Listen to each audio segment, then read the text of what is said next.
Hello, I'm Mark Price. I'd like to talk to you today about the last full measure of devotion. I'm not going to read the readings today, but I'll have the chapters and verses below here on the screen, and I encourage you to please read them. Get them out, read them. They're good readings. I'm going to try to tie four things together today, thread them together that are completely separate in some ways, but hopefully I will draw a parallel for you. The first of the two readings, in 2 Timothy, we hear one of my favorite lines from Paul. He writes, I have competed well, I have finished the race, I have kept the faith. And in the gospel today, we hear the story of the widow's mite, the little widow who gives 2 copper coins, equal to maybe 2 pennies, into the treasury. And Jesus points out that she is giving more than all those in the fancy clothes, fancy outfits, fancy robes, who sit in the prominent places and are recognized on the streets. This woman gave from her poverty. They show off or give from surplus. She gave from what she didn't have. And he says, so she's given more than anybody else. And then I want to remember today is June 6th, which is the anniversary of D-Day. And for those that don't know, the D-Day was the Allied invasion, which really turned the tide of World War II. The invasion and the landing on the beaches in Normandy, France. And then the fourth thing I want to try to tie together is Abraham Lincoln's Gettysburg Address. And I'm going to make a parallel. And I'm going to read the Gettysburg Address to you.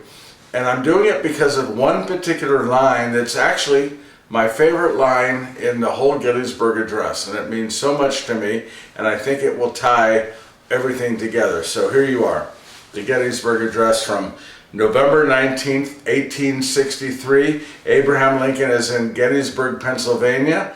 He's just traveled by train from Washington, and they say on the back of envelopes he hand wrote this Gettysburg Address. He's there to commemorate and a cemetery for those who had died at Gettysburg during the Civil War.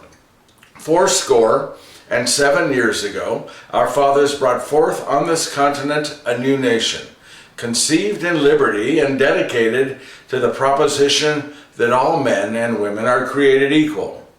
Now we are engaged in a great civil war, testing whether that nation, or any nation so conceived and so dedicated, can long endure. We are met on a great battlefield of that war. We have come to dedicate a portion of that field as a final resting place for those who here gave their lives that nation might live. It is altogether fitting and proper that we should do this.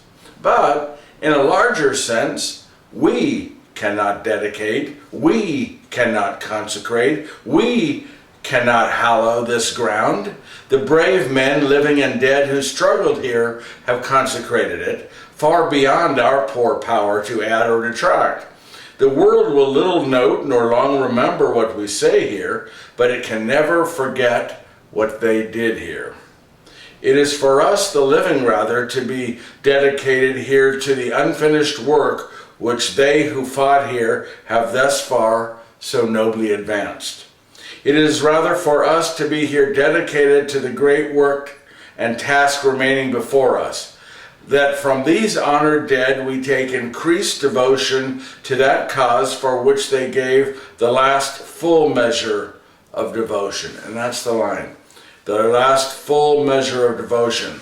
That we here highly resolve that these dead shall not have died in vain, that this nation under God shall have a new birth of freedom, and that government of the people, by the people, for the people, shall not perish from the earth. So what am I trying to connect here? That line from the Gettysburg Address, they gave their last full measure of devotion.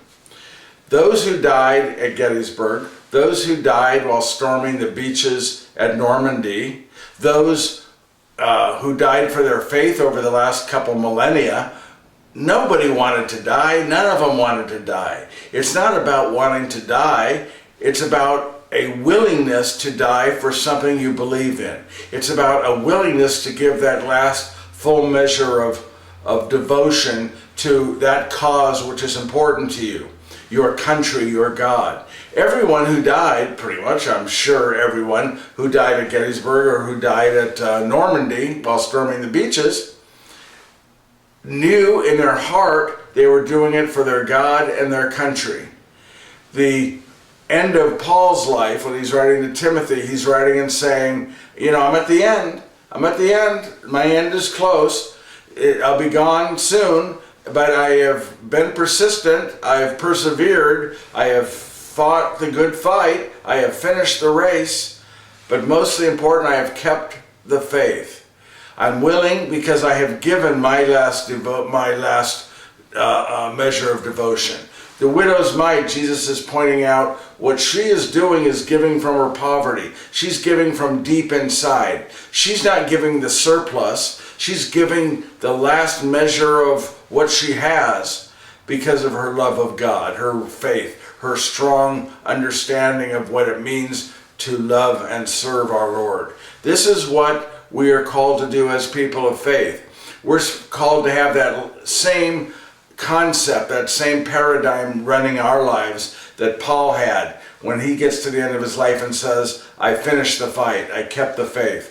Like the people who died at Gettysburg and died at Normandy, that gave their last full measure of devotion. This is how we should be when we look at our faith. We should be willing to give everything we have, even if it means dying, for that which is so very, very important to us. That which we believe is God, we believe is His Son, Jesus Christ. We are called to give the last full measure of devotion like the widow. Not be just people who sit in the front seats at church or synagogue or wear the fancy clothes or get recognized on the streets. We're called to be like the widow who gave what she couldn't afford. We're called to dig deep into ourselves, and that's what we're to offer. That last full measure of our devotion for God, for Jesus Christ, for our faith. This is Mark Price. Thanks for listening.